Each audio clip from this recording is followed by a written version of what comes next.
با درود به یکی شما بینندگان عزیز، شما سرخط خبرها را از استودیوی مرکزی رادیو زودی تماشا دارید. در دقیقه امروز 25 ایون از آن خواهیم گفت. در حالی که رهبران افغانستان به واشنگتن رفتند، جو بایدن میگوید افغان‌هایی را که به نیروهای آمریکایی کمک کردند فراموش نمیشوند. نسبت بختیار جمعیف، کارمند مرکزی توجیکان، پرونده جنایی بازگشته است و شرکت ازبکستان هوایی‌لری اصرار می‌ورزد که مهاجران توجیک به مشکلات می‌توانند از ازبکستان به روسیه پرواز کنند. پرزیدنت آمریکا جو بایدن میگوید افغان‌هایی که به نظامیان آمریکایی کمک کردند بعد خروج نیروهای بین‌المللی زیر رهبری آمریکا فراموش نمی‌شوند. طبق نقشه نیروهای آمریکایی تا 11 سپتامبر از افغانستان بیرون خواهند شد. روز 24 ایون در قصر سفید پرزیدنت آمریکا گفت هزارها ترجمان و دیگر افغان‌هایی که در افغانستان به نیروهای آمریکایی یاری رساندند به حال خود گذاشته نمی‌شوند. به گفته بایدن روند کوچانیدن ترجمان‌ها و اهل عائله‌هایشان از افغانستان الکی شروع شده است. امروز جو بایدن با پرزیدنت افغانستان اشرف غنی و رئیس شورای عالی مصالحه ملی این کشور عبدالله دیدار و گفتگو خواهد داشت. در این صحبت رهبران افغان تلاش خواهند کرد کفالت ادامه یاری‌های آمریکایی به نیروهای دفاعی و امنیتی افغانستان را به دست دارند.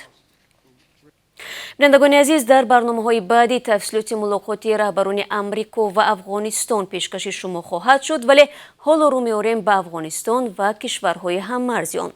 دیروز در ولایت غربی هرات افغانستان یک گروه بزرگ طالبان سلاحشان را به زمین گذاشتند.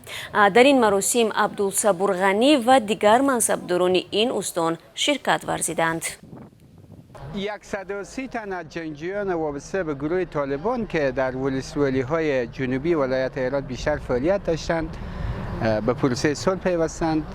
پیوستن این افراد میتونه به گونه قابل ملاحظه بر بهبود وضعیت امنیتی اثرگذار باشه. ما دعوت میکنیم و تقاضای ما از سایر مخالفینی است که اسلحه خود به زمین بگذارند. طالبان تسلیم شدن میگویند که میخواهند به حیات آسایشته برگشته در خدمت وطن باشند.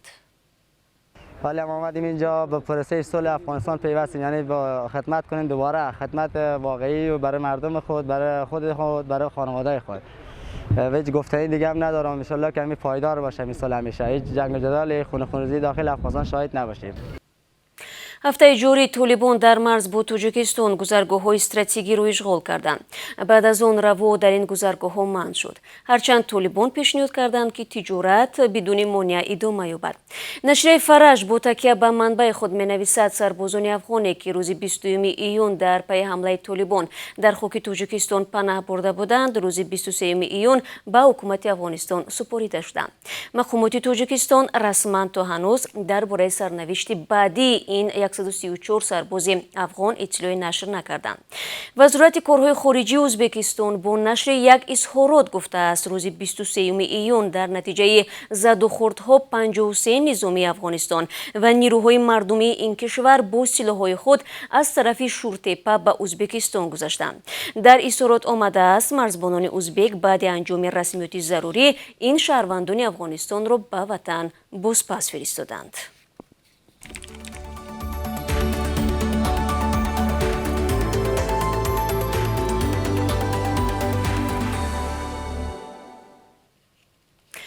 وزارت تندرستی تاجیکستان آمار نو گرفتاران به کرونا ویروس در کشور را اعلام کرد. طبق آمار رسمی در یک شبانه روزی آخر 13 نفر دیگر به این ویروس مبتلا شدند. وزارت اصرار می‌ورزد که در این روزها هیچ حالت فوت از کووید 19 در تاجیکستان ثبت نگردیده است. نوروز جعفرов یک مسئول وزارت 2 روز پیش در صحبت با خبرگزاری‌ها گفته بود هنوز مشخص نکردند که کدام نوع کووید 19 در تاجیکستان خروج کرده است. زیرا برای این تشخیصگاه‌های مخصوص لازم است. به گفته جعفرov چند نمونه تشخیص‌های مثبت بیماری برای تحقیق به خارج کشور فرستاده شده است.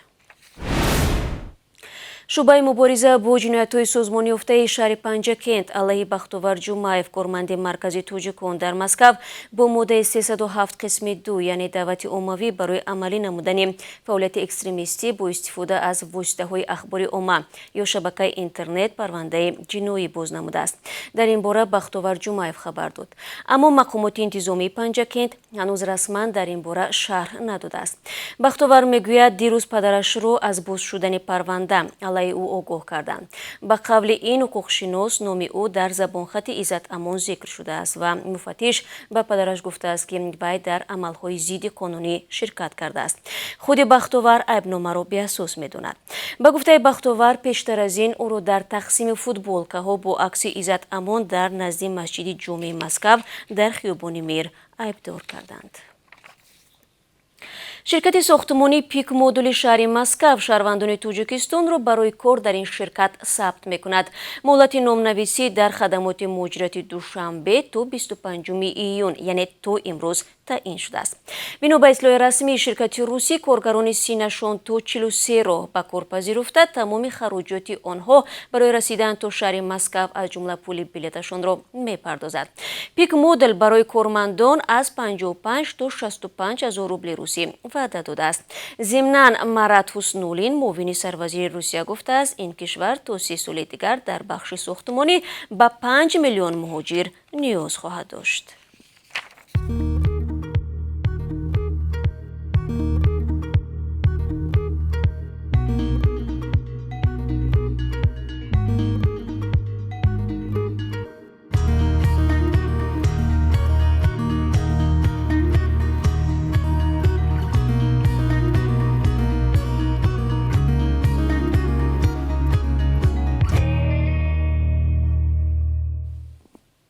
شما سرخطی رویدادها را تماشا دارید. شرکت هوایی روسی ایروفلوت برای انجام پروازهای چارتری از تاجیکستان به روسیه اجازه دریافت نموده است.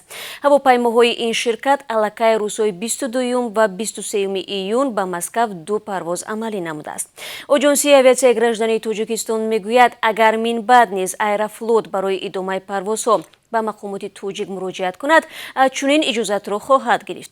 منبع می‌افزاید حال حاضر از تاجیکستان به 33 شهرهای روسیه پروازهای چارتری جریان دارد.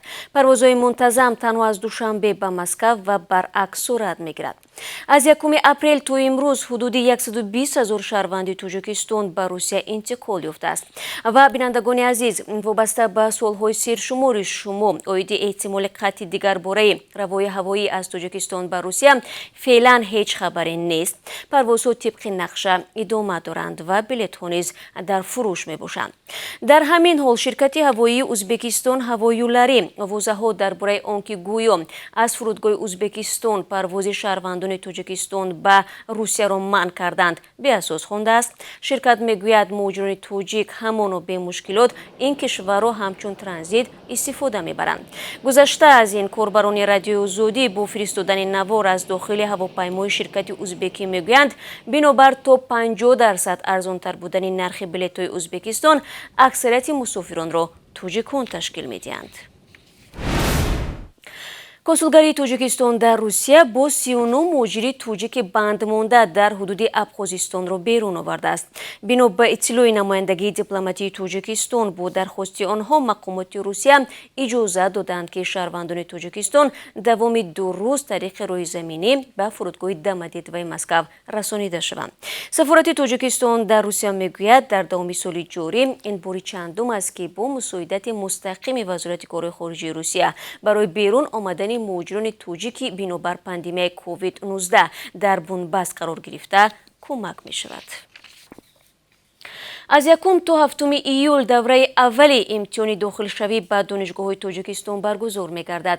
مرکز ملی تستی میگوید برای تامین شفافیت و نظارت روند امتحان‌ها در هر مرکز امتحانی کمیسیون جمعیتی فعالیت می‌کند. بر علاوه جریان امتحان سپاری با رعایت تمام چاره‌های بهداشتی صورت خواهد گرفت. داوطلبانی که در دوره علاوگی به قیدگیری از 10 تا 30 ایون حجت‌های خود را می‌سپارند امتحان‌های داخل شوی را بعد از جنبستی دوره اساسی خواهند گذاشت. بینندگان عزیز حالا برای شما درباره قرب رسمی اسعار خارجی در تاجیکستان اطلاع میدیم. امروز 25 ایون بانک ملی $1 را 11 سومانی و 30 درهم و 1 یورو را 13 سومانی و 51 درهم نرخ گذاشته است. از روبل روسی 156 سومانی و 20 درهم ارزش دارد که نسبت دیروز 70 درهم زیادتر میباشد. دوستان عزیز با همین نشر نوبتی سرخط رویدادها را به انجام میرسانم. تشکر برای آنکه همه روز ما را همراهی میکنید. من با شما خیر خوش نمیکنم. زیر 3 ساعت پس برنامه اخباری آزادی را تقدیم خواهم کرد. روزی خوب داشته باشید.